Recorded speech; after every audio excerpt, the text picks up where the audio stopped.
Los católicos romanos tienen su centro en Roma y en el Vaticano. La partida de nacimiento de todo católico, nazca donde nazca, es remitida una copia hasta el Vaticano. O sea que todo católico tiene dos nacionalidades, por si no lo sepa. El católico salvadoreño tiene nacionalidad aquí y tiene nacionalidad en el Vaticano. Y su presidente es el Papa. Por si no lo sepa. Pero eso no es otra cosa que una imitación de lo que Dios ofrece en la Biblia a los creyentes. Porque nuestra ciudadanía no está en la tierra, no está en Roma, sino en el reino de los cielos. En el reino de los cielos. De donde también esperamos a nuestro Señor y Salvador Jesucristo. Nuestra ciudadanía, mi amigo, está en el cielo, no en la tierra. Porque en la casa de mi Padre muchas mansiones hay y la casa del Padre está arriba, no en Roma, ni siquiera en Jerusalén. Es más, si usted cree que Roma es la religión oficial, si usted cree que Roma es la ciudad santa, se equivocó, mi amigo, se equivocó. Porque cuando Jesucristo regrese, no regresará a Roma, regresará a Jerusalén. Y otro dato, la Biblia dice que la Jerusalén de arriba, dice Gálatas, la cual es libre, es madre de todos nosotros. Nuestra madre patria no es Roma, mi amigo, sino la nueva Jerusalén. ¿Cuántos alaban a Dios?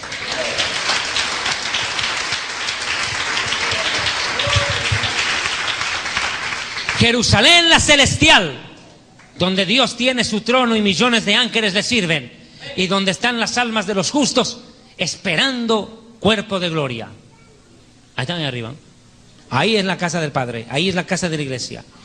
Pero la Biblia le llama en el Apocalipsis capítulo 17, verso 5, madre de las rameras y de las abominaciones de la tierra.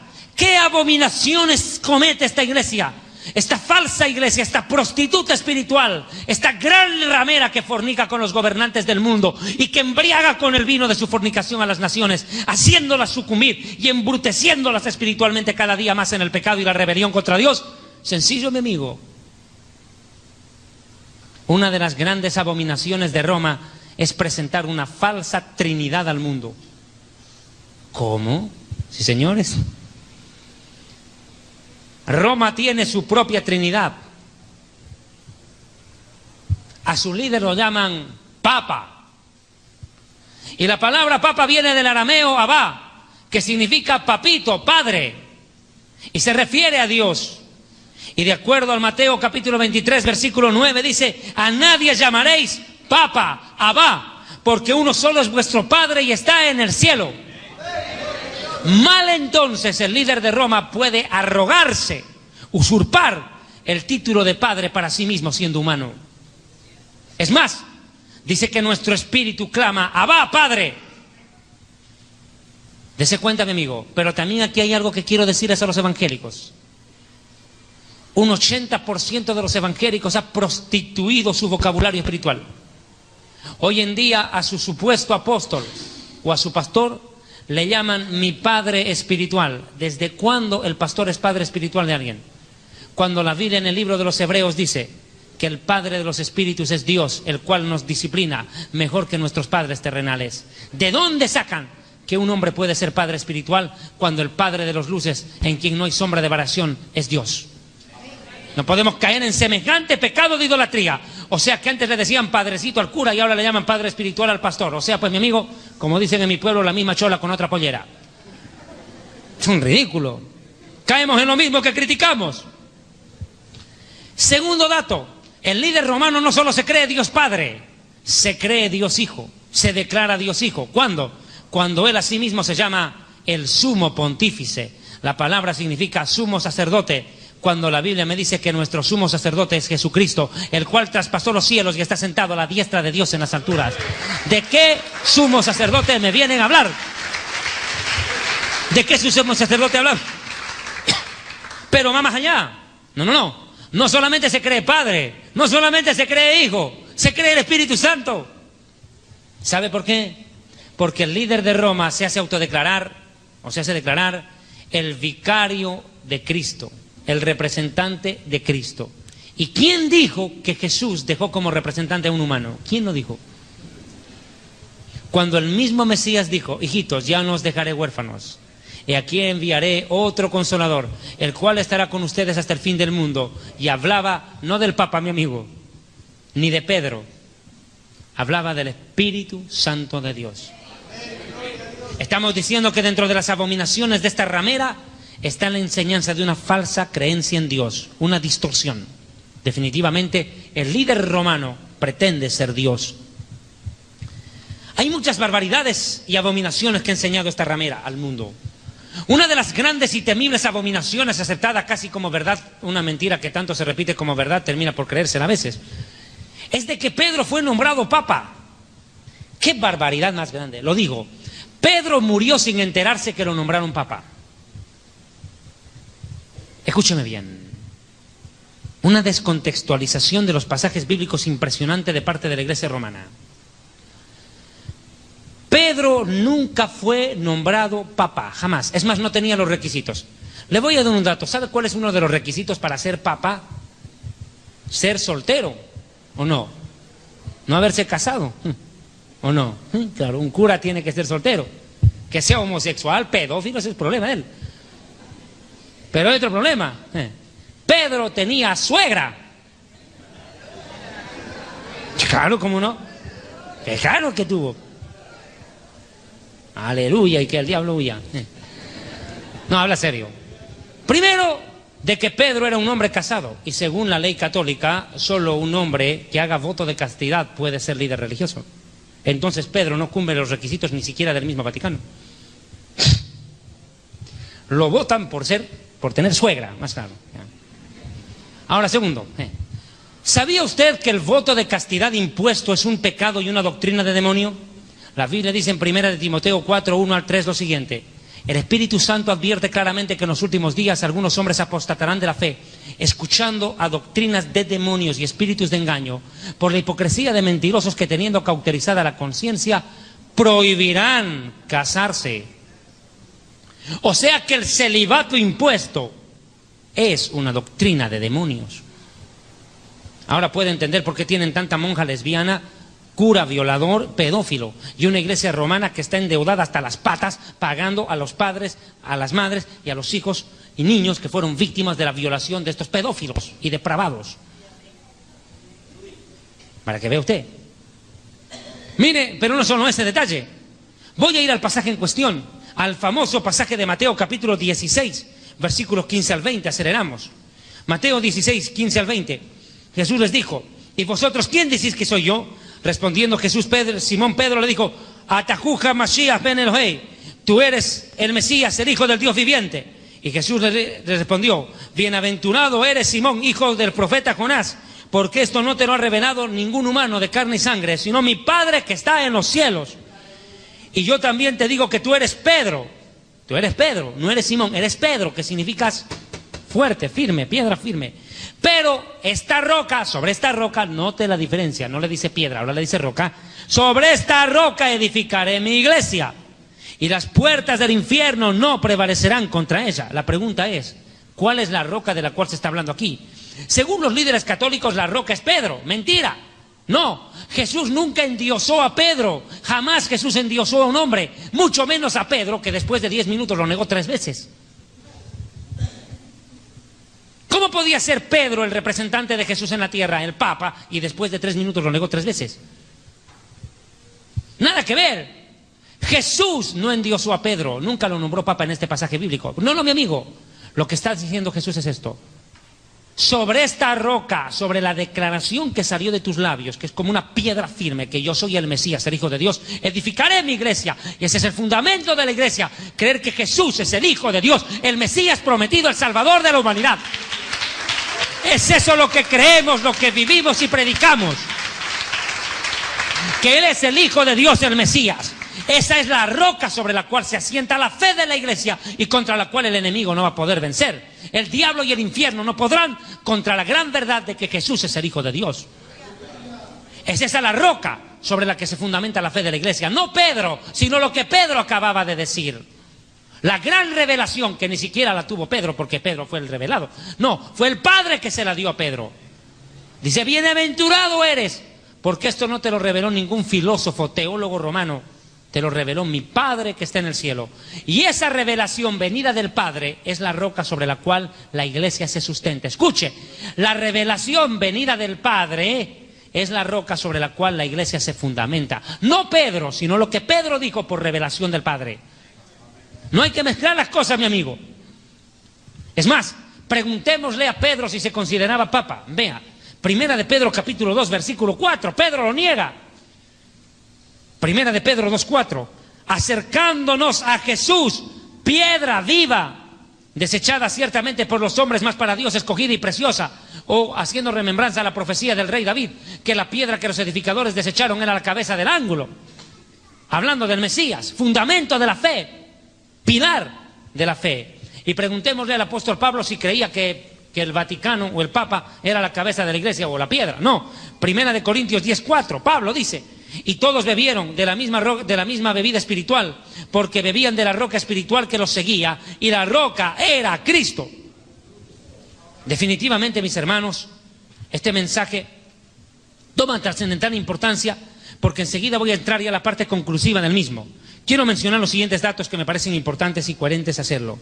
Esta iglesia romana no solamente viste de púrpura y escarlata, no solamente utiliza un cáliz de oro con vino, utiliza perlas preciosas, no solamente utiliza una hostia, no solamente está en el Vaticano, una ciudad de 7 montes, y tampoco queda en que sea una iglesia que predica dominaciones. No, mi amigo.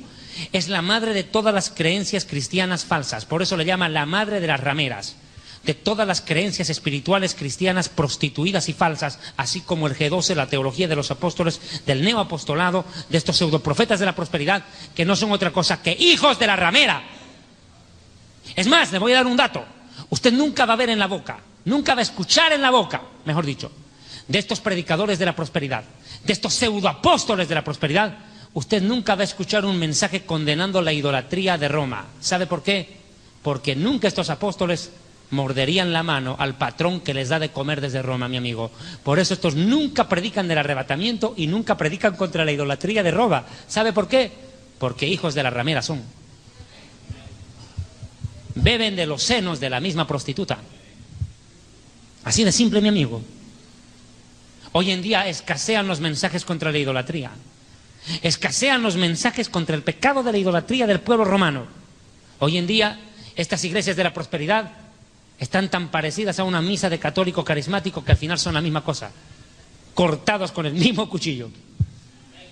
Tenemos cantidades de pastores evangélicos que no merecen llamarse pastores ni evangélicos. Son lobos evangelocos. Y segundo, escúcheme bien, no pertenecen al pueblo de Dios. ¿Sabe qué? Son ecuménicos.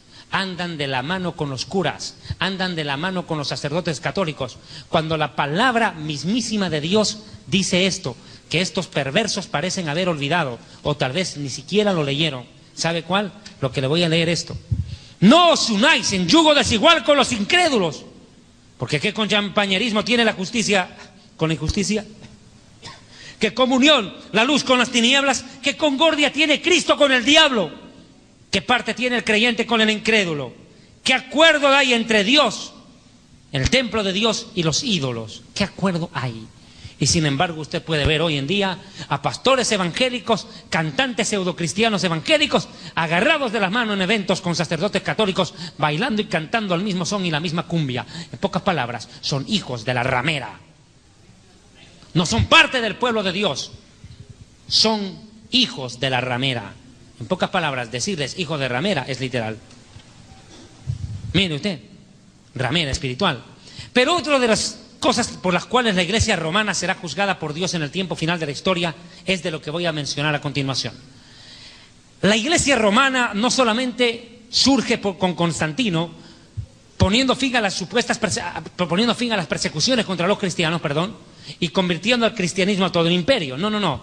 Ahora ya no, mi amigo. A lo largo de la historia, la iglesia romana ya como institución es culpable de la muerte y la masacre de millones de nuestros hermanos. En lo que se conoce como la famosa Inquisición, cuando agarraron a los que llamaban herejes. ¿Quiénes eran los herejes? Los que elegían no someterse al Papa. ¿Y quiénes eran ellos? Los protestantes, los evangélicos. Masacraron a millones de nuestros hermanos. Cruz por delante los masacraron, a punta de espada. ¿Y sabe qué dice la Biblia en el Apocalipsis 17:6? Y vi a esta mujer ebria de la sangre de los santos. Y como dice mi amigo el pastor Antonio Bolaines, algo interesante menciona él en una conferencia. Escuche lo que dice Bolaines. Vi a la mujer ebria de la sangre. No dice que estuviera manchada de sangre. No. Esta mujer no se manchó de sangre. Se la bebió la sangre de los santos. Se emborrachó. Ella embriagó con vino de fornicación a los reyes de la tierra y a las naciones. A las naciones y a los reyes les dio vino, pero ella se tomó la sangre de los santos. ¡Qué terrible! Cuando yo escuché predicar esto al doctor Bolaines me quedé estremecido. Ebria de la sangre de los santos y de la sangre de los mártires de Jesús. Y cuando la vi quedé asombrado con gran asombro. Apocalipsis 18:24. Y en ella se halló la sangre de los profetas y los santos y de los que han sido muertos en la tierra. ¿Sabe qué? Esta ramera, esta prostituta espiritual, esta satánica imagen del cristianismo, popularizada desde Roma, hoy en día sigue matando al pueblo de Dios. Tal vez no físicamente, aunque tal vez sí. Pero hoy en día, a través de sus agentes encubiertos, de líderes católicos preparados deliberadamente y luego introducidos dentro de iglesias evangélicas como si fueran convertidos al evangelio, están destruyendo y minando la doctrina y la sana fe del pueblo de Dios. Déjeme decirle algo, hay miles de pastores evangélicos que nunca se convirtieron al evangelio. Fueron preparados en las aulas de las iglesias romanas para infiltrarse en iglesias evangélicas y prostituir el mensaje de la salvación y distorsionar. Una prueba, el G12. Nace en el seno mismo de la iglesia romana, infiltrada por un infiltrado, César Castellanos. Un auténtico católico, disfrazado de evangélico. Pero sigo con el tema. Pero llega la hora del juicio para esta ramera. Apocalipsis 18, 20, 21. Alégrate sobre ella, cielo, y vosotros, santos apóstoles y profetas, porque Dios ha hecho justicia en ella. Y un ángel poderoso tomó una piedra, como una piedra de molino, y la arrojó en medio del mar, diciendo, con el mismo ímpetu será derribada Babilonia, la gran ciudad, y nunca más será encontrada. ¿Cuál es el fin de la ciudad de Roma? Desaparecer del mapa, mi amigo. En los días del anticristo ocurrirá esto. Escuche. La iglesia romana en principio se aliará con el anticristo, pero luego el anticristo incendiará Roma, de acuerdo a las profecías de la Biblia.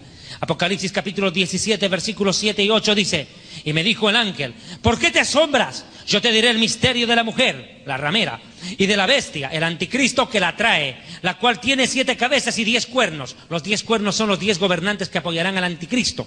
Los 10 cuernos son los 10 gobernantes que ayudan al anticristo. Vea, que se alían. La mujer viene sobre la bestia. ¿Qué quiere decir? Que la iglesia católica y el sistema religioso corrupto que profesa se va a parapetar sobre el anticristo en principio. Van a hacer una alianza los dos. El poder del anticristo y la iglesia romana se van a fusionar. Como siempre, prostituyéndose con los reyes de la tierra. Y va a querer prostituirse con el mismo anticristo, pero le va a salir el tiro por la culata. Mire por qué.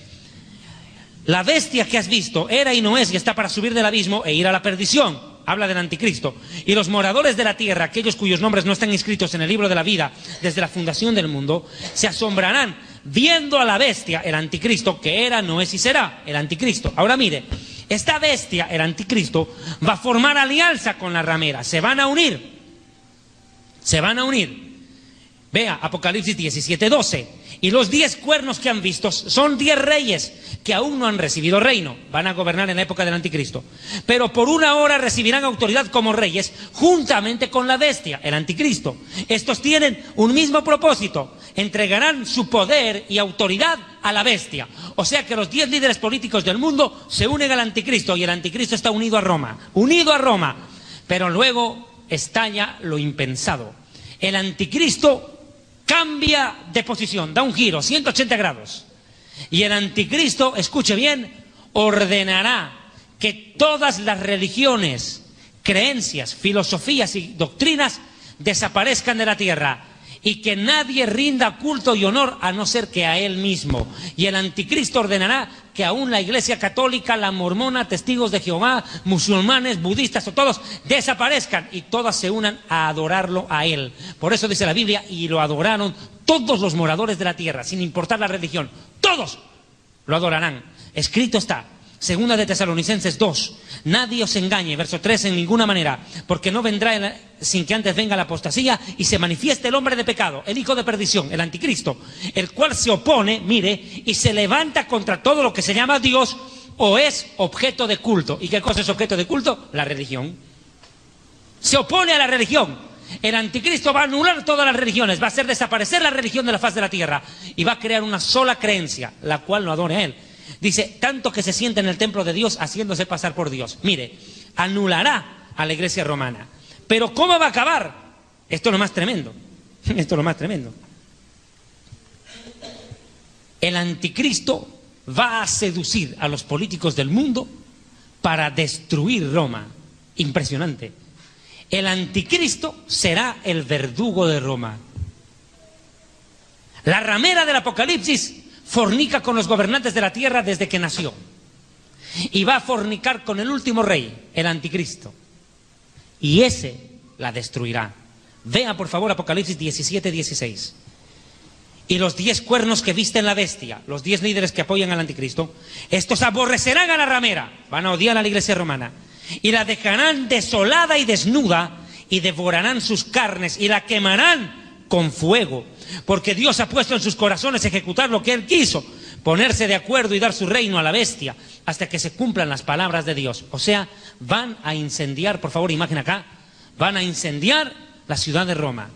La van a incendiar Roma. Es más, lo complemento con Apocalipsis 18, 9 al 10. Y los reyes de la tierra que han fornicado con ella y con ella han vivido en deleites, llorarán y harán lamentación sobre ella cuando vean el humo de su incendio, parándose lejos por el temor de su tormento, diciendo, ¡ay, ay de la gran ciudad de Babilonia! La ciudad fuerte, Romiti, en latín, fuerte, poderosa.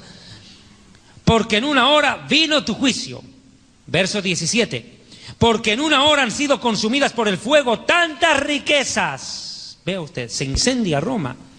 La pregunta es, ¿por qué Dios permite que Roma sea incendiada en esos días? Porque en aquellos días el pecado de Roma alcanzará hasta la presencia de Dios, de tal manera que Dios acabará con esto. Apocalipsis capítulo 18, verso 4.